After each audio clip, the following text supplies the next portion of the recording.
it's Andrew Shanks here for Creative Cow. Today I'm just going to do a very quick tutorial on how to deal with the chroma artifacts that you get with DV or HDV keying. Alrighty, first things first, this is the final frame we're going for, but I am just going to do some filing. So just bring in the foreground and the background layers. Okay, now the foreground, that's just been shot with a domestic DV camera. Nothing special there at all. It was just shot outside in front of a green piece of cardboard in the sunshine, so yeah, not even lit. And the background is just a digital still that I've taken locally and resized. So first things first with DV, you usually want to, unless it's been shot progressively, you want to de-interlace it. So if we go to the timing tabs in here, you'd do this with your background footage as well if it had been shot on DV. So first thing I want to do is go down to convert, go down to input frame and switch it to PAL because I've shot it in PAL. And the next thing I want to do is tell it's interlaced and even. Okay, now I go down to the output,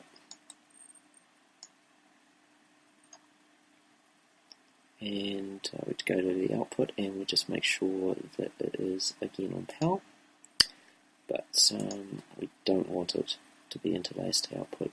So there we go, that's all that's sorted out.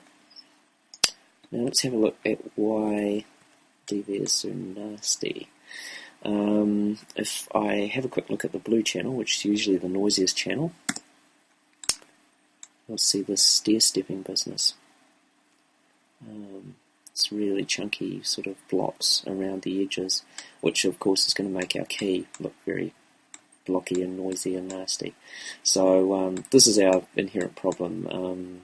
In DV and HDV, you've got either 420 or 411 color sampling, which simply put means that you have, like with 411, you have 4 times the amount of horizontal luminance samples to the chrominance samples. So yeah, you're just getting these big blockies. So first thing to do, I'll just go back to color, which is hit C. First thing to do is drop that back into the colour space it used to be, which in PAL is YUV. So if I hit colour space, and here is the input is RGB and the output is YUV. It looks pretty nasty, but if we now cycle through the colour channels, we'll see that the luminance, which is now R, and U and V are G and B. You'll see that R is not as nice as you can probably get it with DV. It's as crisp as it was, and you'll see that U and V are looking really nasty. You can really see the blockiness in here. So what we want to do is blur that out. Now, before I do that, I'm actually just going to promote this to 16-bit, because whenever you blur something or are going to cause a gradient, it always pays to get out of 8-bit. Just so that you get smoother transitions and aren't likely to get banding happening. So I'm just going to pop into Other and choose Bytes, and in here I'm just going to say 16-bit. So it just means it's bumping up to 16-bit. You won't see any difference on screen, it's just with the internal calculations it'll just work better.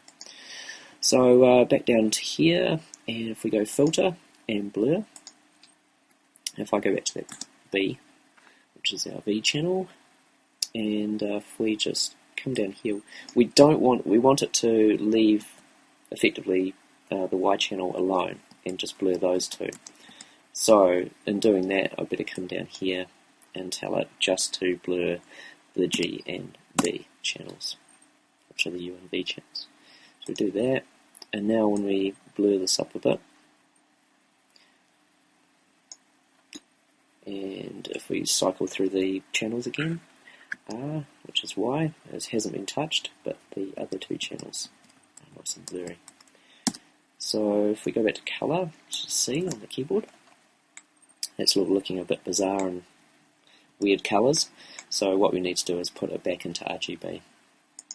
So if we go back into here and do another colour space, and this time we're going to tell it's coming from YUV and it's going to RGB. Now, if we were to compare those two, the before and after, you can't really see much difference. It's like, well, what have I done? It just looks the same. So, if we again have a look at the blue channel, and just like I'll do the same on that. If we zoom in, you'll see we've blurred the edges without getting rid of any of the detail in the luminance at all. It's just blurred the colour out a bit. That's probably a bit too much. It's very fluffy, but that's easily fixed. Just go back into blur while watching that. Just bring that down a little bit, and then just compare. And that's really all there is to it. So if we go back to colour, now you'd be ready to pull your key. So I've actually done that. I'm going to save this for another tutorial. But this is the key that I've just gone and pulled. So if we have a quick look in here, it's not the world's most brilliant key, but you'll never get the world's most brilliant key with DV, unfortunately. But if we compare the alpha channel, it's not too bad. You know, it's not too stair-steppy, and you know, it'll do at a pinch. But yeah, if you can shoot on a higher end format, it's always better. But if you're forced to use DV footage or HDV footage, this is a common trick to try and just improve your edges a little bit. And that's about it for this tutorial.